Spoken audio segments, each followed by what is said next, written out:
Yuta vs Toji has been a topic that I found fairly interesting for as long as I've been reading Jujutsu Kaisen, sometime since June or July of this year. The two have opposing characteristics, like Yuta doubting himself and being incredibly anxious when he first becomes a sorcerer at Jujutsu High, with Toji on the other hand doing all that he does with a calm, calculated cool-headedness that gives him an intensifying sense of intimidation and shocks the reader with how someone with no cursed energy can be such a powerful force in the series. They both also use curses as a means of external storage, Toji storing his cursed tools inside his inventory curse that wraps around him to keep himself invisible during his assassinations, since his targets are sorcerers who can detect cursed energy, with Yuta carrying Rika alongside him into battle as a means to store his cursed tools and copy curse techniques, otherwise his brain could eventually fry. The two are also polar opposites in the way that one of Yuta's defining characteristics is his near boundless cursed energy reserves that he uses to amplify things like his speed and durability, whereas Toji is under a heavenly restriction, meaning he doesn't contain even a drop of cursed energy within his body, but in exchange enhancing his innate physical prowess as well as his five senses. But with all that out of the way, try to keep in mind that Jujutsu Kaisen is an ongoing manga, and something that I say in this video could be contradicted or disproven in the future by new chapters or data books. Keep in mind as well that I make videos from the perspective of a manga reader, so there are potential manga spoilers ahead covering information up to chapter 246.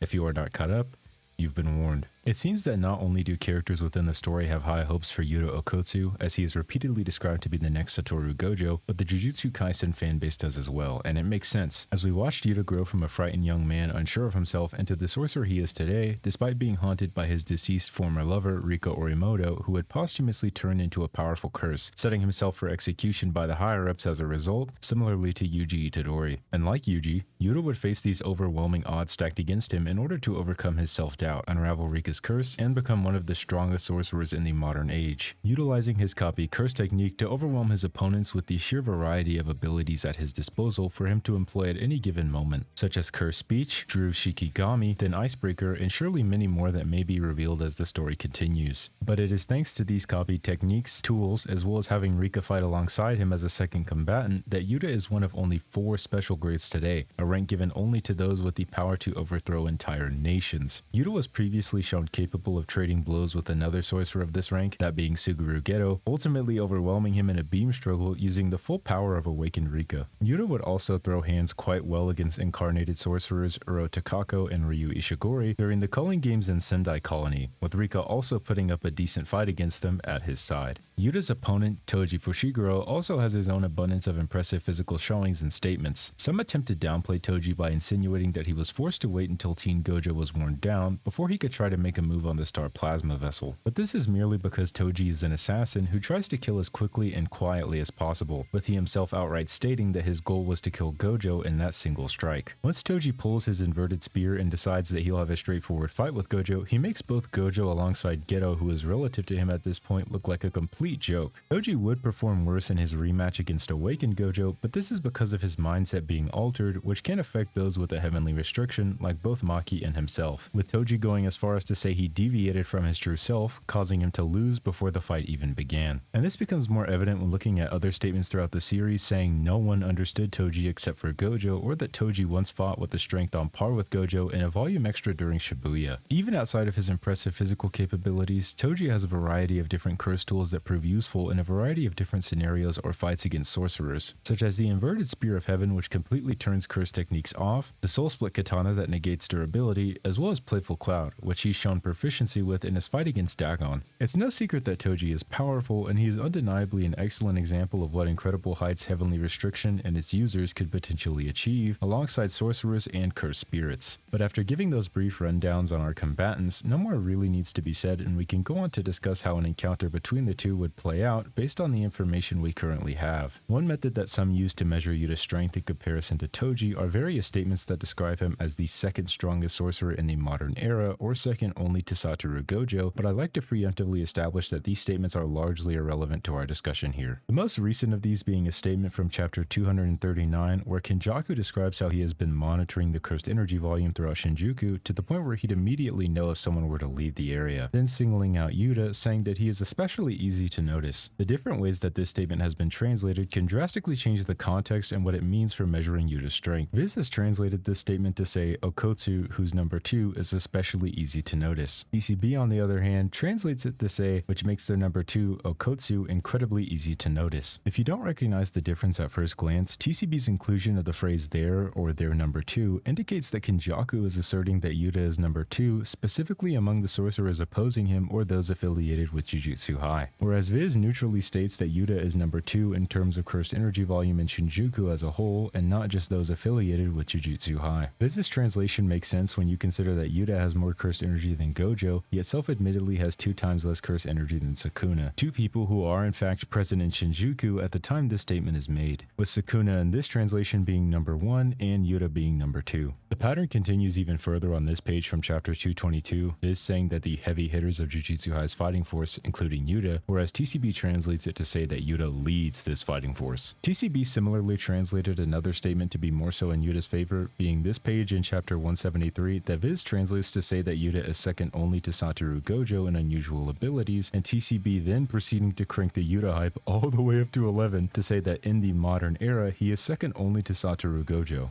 a prodigy. Completely neglecting the abilities portion of the statement, which I translated myself and found present in the raw scans of this page. Whether or not you want to believe that TCB has some sort of bias towards Yuta is up to you, but the reason why coming to a conclusion regarding the second to Satoru Gojo statements is important is because although she has relinquished every ounce of cursed energy from her body and become entirely heavenly restricted at this point, Maki is still considered a sorcerer, someone who is portrayed to be relative to Toji or on Toji's level. Meaning that this statement here from chapter 222 declaring her to be a part of Jujutsu High's main fighting force along with Akari and Yuta implies at the bare minimum some sort of relativity between the three. Otherwise there wouldn't be any reason to include Maki as a part of Jujutsu High's main fighting force if both Yuta and Akari could beat her down with ease. This notion is further reinforced by other statements like Kenjaku admitting to Hazanoki that he is wandering around Shinjuku while on the lookout for both Yuta and Maki, implying that they are both equally as much of a threat to him. Even if we do concede for the sake of argument to say that Yuta is indeed the second only to Gojo, that doesn't necessarily immediately give him the win here, considering that he could still be stronger than Maki and by extension Toji, but not by a large amount that makes the battle entirely uncompetitive. But there are also other factors to go over, such as their individual arsenals or their speed, which is most certainly in Toji's favor, considering that he is faster than Naobito, who is known as the fastest Jujutsu sorcerer during the time of Shibuya, only excluding Gojo. Toji also has good speed showings regarding Gojo, from perception blitzing the Six Eyes on numerous occasions during their first encounter, to the point where he cannot sense his inventory curse because Toji is moving too fast. While I don't believe that Toji would just straight up blitz Yuta, his undeniable advantage in speed gives him a few win cons straight out of the gate. The first being to rush and bypass Yuta's durability using his soul split katana, and even if Yuta could heal these wounds to a soul with RCT, we know that using RCT or reverse curse technique to heal takes a lot out of him, with Ryu Ishigori saying,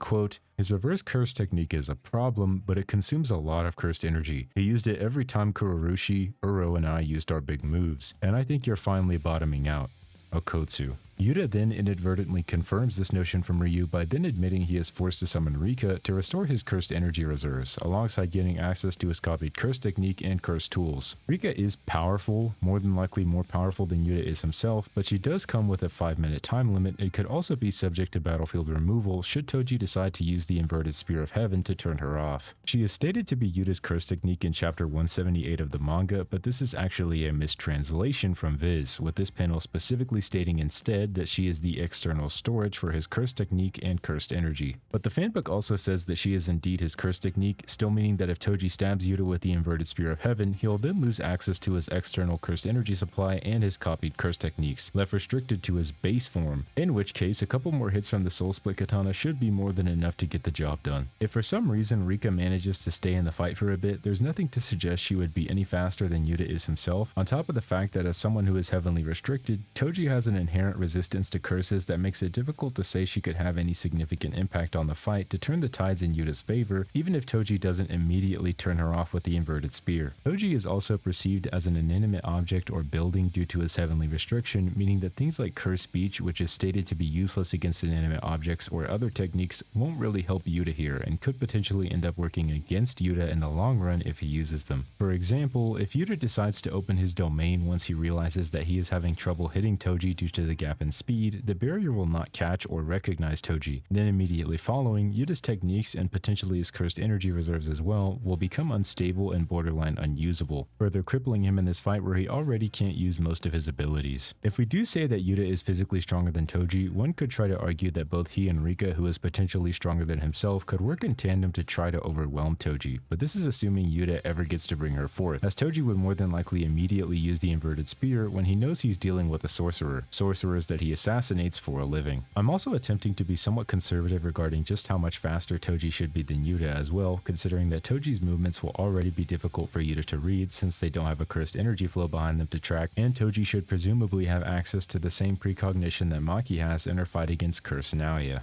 Yuta also believes or thinks to himself that post-Shibuya Yuji is fast after he dodged his initial rush, even though Yuji should be much slower than the likes of even human Naoya at this point, someone Toji completely eclipses. Regardless of how we compare their strength or attack potency, Toji's superior speed allows him to overwhelm Yuta with his curse tools that wear both Yuta himself and his arsenal down slowly until he is presumably killed by the Soul Split Katana, with Toji's heavenly restricted body making it even worse by negating the best of Yuta's arsenal, being his copy techniques and his domain, with the fact that he is an inanimate object that cannot be recognized with the resistance to curses as a cherry on top. It's not necessarily the case that Toji is just outright stronger than Yuta, but his speed, his tools, and his heavenly restricted anatomy make him a bad matchup for someone like Yuta in this fight. So yes, Toji wins. That being said, and as I mentioned at the beginning of this video, however, the manga is still ongoing and something I say here could change in the future, but I have other Jujutsu Kaisen content on my channel you may be interested in, like my recent video comparing domain expansions to Bankai from Bleach, or maybe my Gojo vs Giorno and Sukuna vs Akuma videos if you're the kind of person who likes to marathon these sorts of versus battle videos or finds these discussions interesting. I plan to make more content about Jujutsu Kaisen as well as a variety of other topics in the future, so subscribe for free to be notified of what I do next, such as when I upload or stream. Like this video to support both the channel and myself, as well as let me know that this is the type of content you want to see. Feel free to let me know what you think or if you believe there's something I missed in the comments below. Thank you all for watching, and have a blessed day.